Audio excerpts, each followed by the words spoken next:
Hello there everyone, welcome to the channel if you're new, welcome back if you aren't. I'm ETJ, and we are continuing with History March's Hannibal series. So, last time we covered, the first encounter between Scipio, Scipio Africanus' dad, I guess Scipio Sr.? We covered Scipio Sr. and Hannibal's battle, in which Hannibal defeated him with the double envelopment. It was really cool. It's late at night, my hair's a mess, that's why I'm, wearing a hat. And Hannibal has made a big impression that even Scipio is no longer has that Roman aggression. He's actually being incredibly cautious and refusing to give Hannibal a pitched battle. So obviously he's the first to realize the threat that is the great Hannibal Barca. I'll never get over the Total War Rome trailers with Hannibal. Those trailers are great. Just Total War trailers in general are just the best. Hannibal's gonna continue in his rampage, no doubt, through Italy, and I guess we ought to get to it, huh? So yes, if you want to watch the original video without me pausing the talk or, talking or seeing my face here in the corner, the link always down in the description down below. With that said, and without any further ado, let's get right to it, shall we? Let us watch the Battle of Trebia? Hannibal Part 4. This video is supported by our sponsor, The Great Courses Plus. Cool. Getting sponsors now. After the defeat at Ticinus, the Roman Senate looks to save face by blaming Gallic allies for being ineffective. Taking comfort in the fact that Hannibal has yet to face the vaunted Roman infantry, Longus' arrival in northern Italy restores confidence. Hannibal, dude, the Romans are coping so hard. They were like, no way we lost. It was the Gauls' fault. No way Romans lost. Stop coping, Rome. faces armies of both Roman consuls.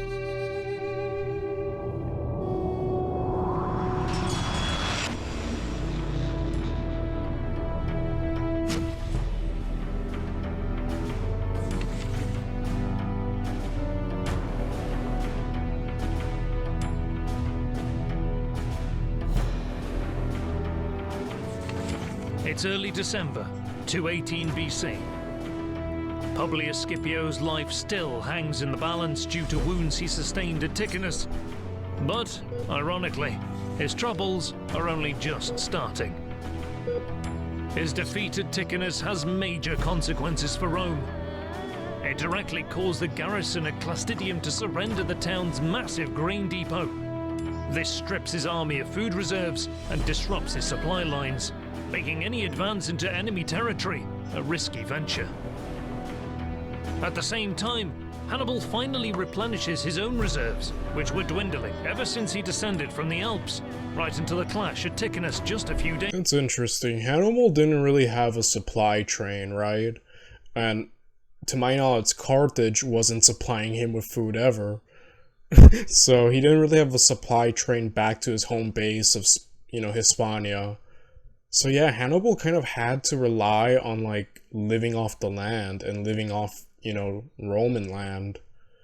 So, logistics are kind of a complete different thing to talk about in terms of Hannibal's overall campaign, but the man lasted for so long in Italy. It's kind of amazing, right? Days ago. The damage to Roman prestige raises the danger of further defections. What's worse, Gallic tribes are flocking to join Hannibal, enthused by his ability to defeat the Romans and his softer administrative touch. Scipio has no option but to retreat, realizing he is deep in hostile territory. He marches to Placentia and makes camp across the Po River. Hannibal pursues and catches up 2 days later. Learning of his arrival, over 2,000 Gauls allied to Rome rise up in the camp and attack Roman soldiers, killing many in their sleep. Oh my goodness. Before sunrise, they cross the Trebia to join Hannibal, bringing with them the severed heads of slain Romans. Using the Gallic defection as propaganda... Talk about a way to instantly win Hannibal's, like, respect, right? You killed Romans, I kill Romans, awesome. You hate Romans, I hate them. We're gonna be great friends. Hannibal makes sure to spread the word that Rome's allies are joining him en masse, thereby boosting his popularity among the tribes. Scipio again moves south, The not Rominator. wanting to risk being caught in the open. A day later, he reaches the hills and sets up camp in a strong position, with hills protecting his flanks from cavalry attacks. Then he settles in and waits for reinforcements. Yes, Consul Longus. By mid-December, the two consuls join forces. Discussing how to confront Hannibal, Scipio argues against taking the field, stressing that Longus's troops lack experience and need additional training, having been raised less than a year ago. Longus disagrees and sets up camp a few kilometers north from Scipio. Typical Roman behavior, right? Longus has that go-getter attitude, right? He's like, no time for caution. I'm only consul for so long. Let's go fight him. But, yeah, Scipio was humbled, wasn't he? Like, how aggressive he was in pursuing Hannibal, and how after one battle, how quickly that turned, right? Like, Hannibal really humbled this Roman, and he's speaking a lot of sense, right? He's like, hey, we gotta be cautious, your men don't have experience, but again, Long is just like, screw that, I'm gonna go for it. And, as we know, doesn't work out. Scipio's position. Just as eager to fight as Longus, Hannibal maintains his camp on the flat plain and surveys the potential battlefield west of the Trebia River.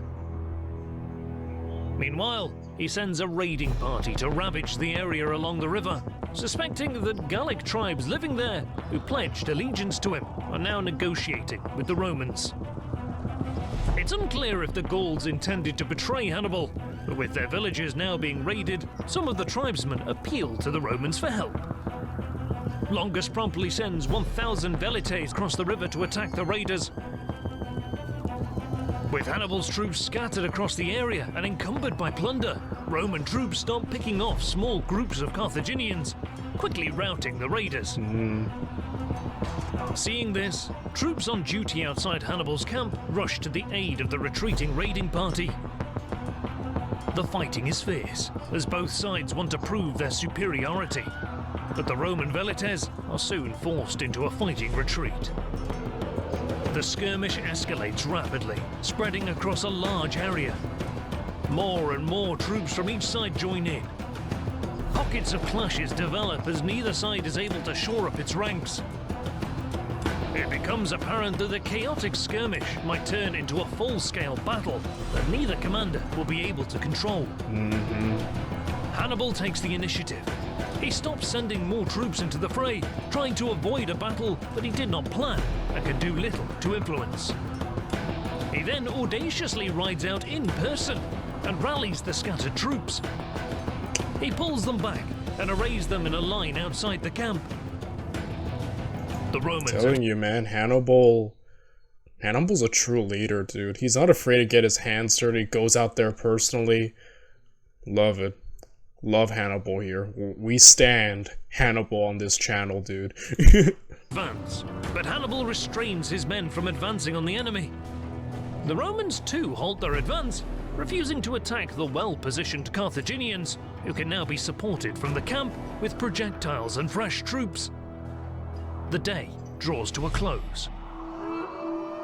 Hannibal demonstrates his shrewdness by not committing to an uncertain battle, and by restraining his troops, he exhibits what he would become so famous for: his extraordinary ability to exercise control over his army. Yeah, and an army so diverse, right? But yeah, Hannibal likes control, that's the thing. And that's smart, because if it just came into the Romans fighting the Carthaginians, without, like, obviously, without the leadership on either side, I think Romans might have the better chance. You know, they're like, at this point, they're rising up to be the most powerful army in the world. Or, you know, one of. They probably haven't gotten to that point yet, but they're rising for sure. And, you know, so yeah, overall, that was a very smart move on Hannibal's part, and he quickly regained control, thank goodness. The Romans retire towards their camp, satisfied at scoring a victory against Hannibal's troops, their morale and confidence partially restored. Longus, who is described by sources as having an aggressive temperament, shows his eagerness to do battle as soon as possible. He won't have to wait long. Yeah, Longus is a hothead, huh? Which you could kind of say that about a lot of Romans. A lot of hotheads. But, as I call them, go-getters, you know? That's the thing. Hannibal, who's very precise, controlling, and restrained, uses the Roman psychology of aggression and forwardness to really help himself, like, secure many victories, you know? I think psychologically Hannibal understood the Romans, like, eagerness to do battle and to prove themselves, and I think he used that as much as he could possibly, you know, to secure himself victories. Like, a lot of his victories are, like, psychological, like multi-layered plans. He's like playing 5D chess, while these guys are just trying to play, you know, checkers, you know? Yeah, I'm sorry. Like I said, I'm a little biased towards Hannibal on this channel. He's my favorite military commander, so if I'm fanboying, you know, you're not gonna like this series, because I really love Hannibal. You can push the pedal now. Yeah, I usually kind of cheer for Rome, but this is like the one series where I'm like cheering for Hannibal instead of Rome.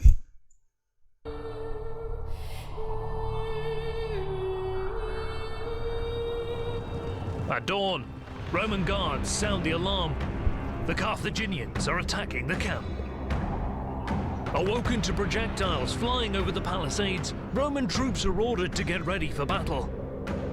On empty stomachs, the men rush to form up in front of their tents in— I love this maneuver that Hannibal's about to pull off, he knows Longus is the hothead, and this is where I said he uses the Roman eagerness and go-getter attitude to his advantage. He basically goads them into fighting him. They follow them, and Longus, you know, with a hungry, weary army, you know, basically wears out his army before they even do the official pitch battle.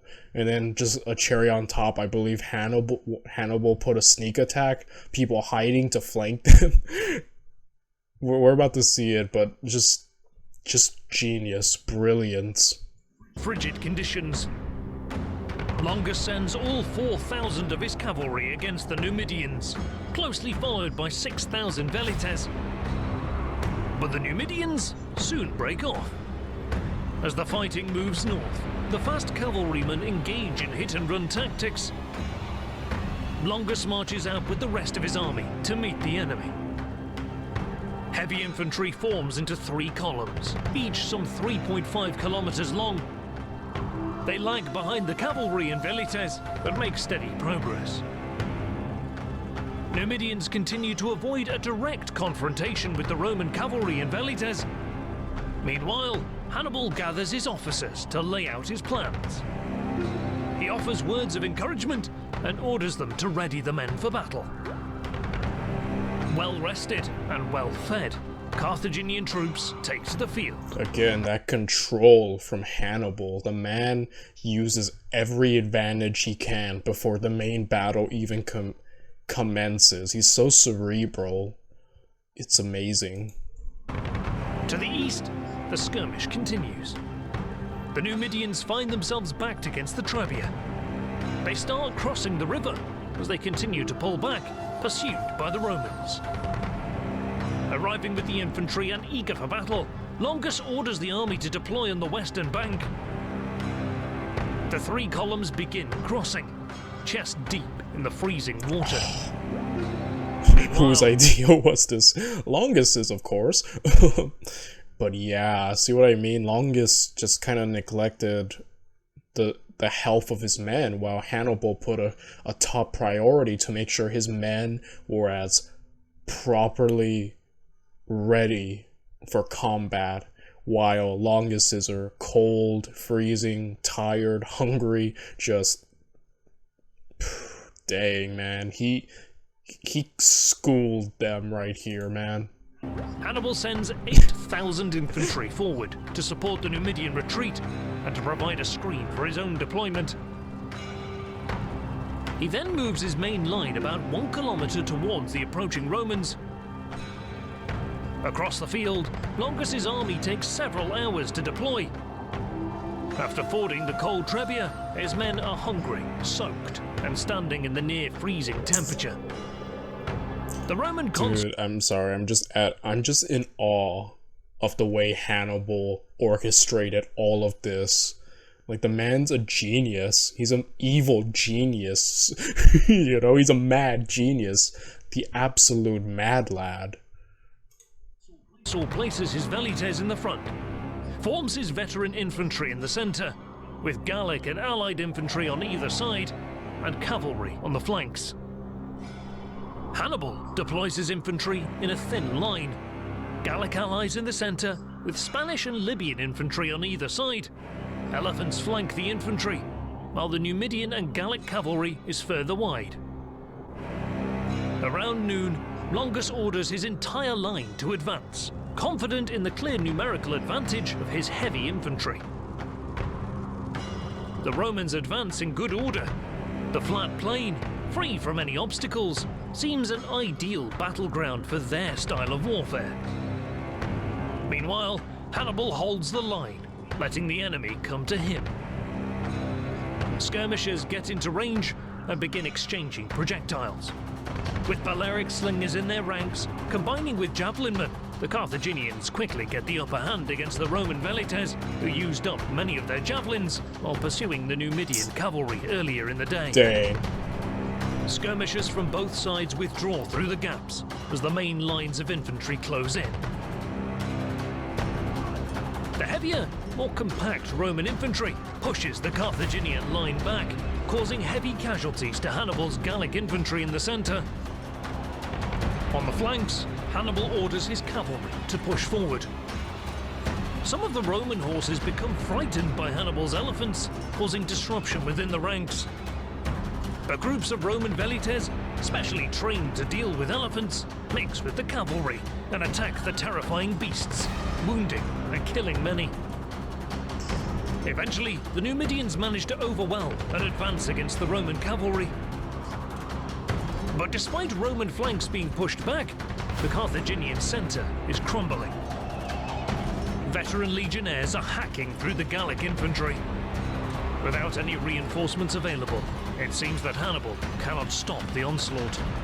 But what the Romans don't know is that while surveying the field on the eve of battle, Hannibal personally picked 2,000 elite troops and positioned them in a dry riverbed, hidden from view. Now, they emerge from the ravine with perfect timing, just as the Numidians finally rout the Roman cavalry, poised to encircle the enemy. Again, encirclement, flanking the— oh my goodness. Genius. The man just completely dominated. He's, like I said, he's like a chess master battling against like a 5-year-old. Dang. Wow. I'm in awe. I'm in awe, Hannibal. You're great. Hard pressed from the front by elephants, Carthaginian infantry and skirmishers, the wings of the Roman infantry buckle as the Numidians attack their rear. Meanwhile, Hannibal's center collapses as the veteran Roman heavy infantry cuts right through the Carthaginian line, still unaffected by the encirclement thanks to their discipline and organization.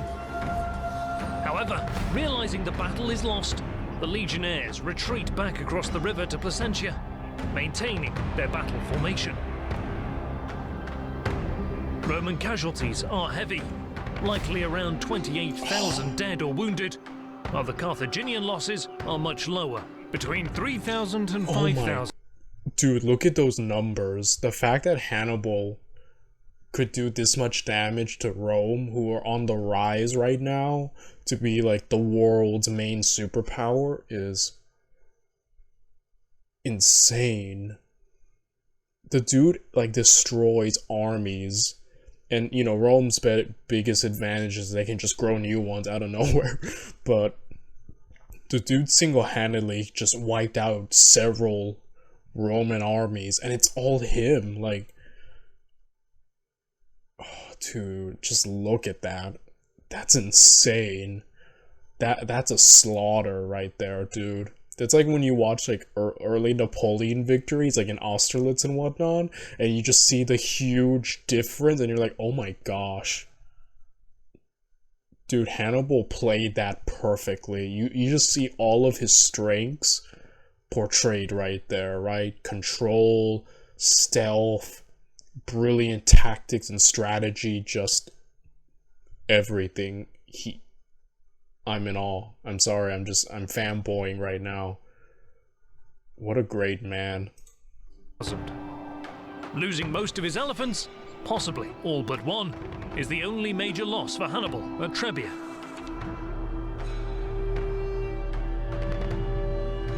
In just a matter of weeks, Hannibal outperformed both Roman consuls with superior planning, near-perfect coordination, and control of his troops. News of the defeat rocks the Roman Senate and causes widespread panic among the population.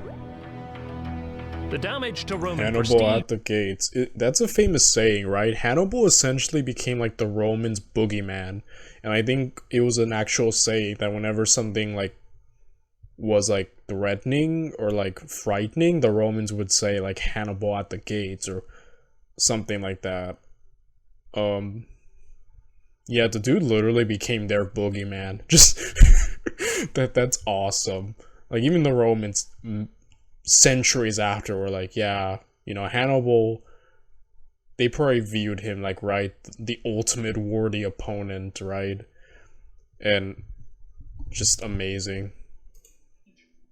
Persuades many more Gauls to join Hannibal. Additional attacks on Roman outposts and towns cause further disruption, before cold weather finally forces armies of both sides into winter quarters. But as Hannibal's devastating campaign in Italy gains momentum, a seemingly minor event in Iberia could threaten the Carthaginian war effort in the long run.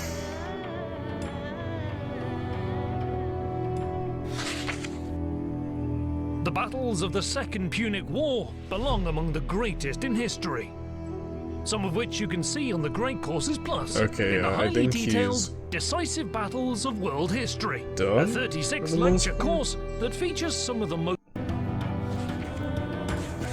If you enjoyed the video, please hit that like button and Okay, wait, Roman noble equestrians were never again recruited after their poor performance at Trebia. In the future, Roman cavalry would be comprised of allies and mercenaries. Interesting. Rivers Po and Trebia may have changed their courses over millennia. Actual site of the battle is unknown. Sources differ on camp positions and army movements. There is speculation that Longus forced the battle hoping for a big victory that he could use as leverage in the upcoming election. I'm gonna guess the election didn't go so well for him, huh? Oh dear, man. Hannibal completely schooled them. And so yeah, guys, once again, another brilliant portrayal of Hannibal Barca and his amazing greatness, just showcasing what made him such a threat, made him such one of the greatest military minds up there, I think, with Napoleon and Alexander and Julius Caesar. I think Hannibal Barca easily secures his spot among the greats. And, you know, I just really love this series. I'm always looking forward to it. And it's just great. I've heard it's not finished. So, unfortunately, at the time of this recording, yeah, it's not finished. Which makes me sad. Because... But then again, maybe not, because I don't want to watch Hannibal lose. Oh man, that's the hardest part. He ultimately loses. That's the sad part. But like, either way, it's a shame. But you know, History March has other things to do, right? So it is what it is. But yeah, guys, I will be seeing you all in the next one. So yeah, bye everyone.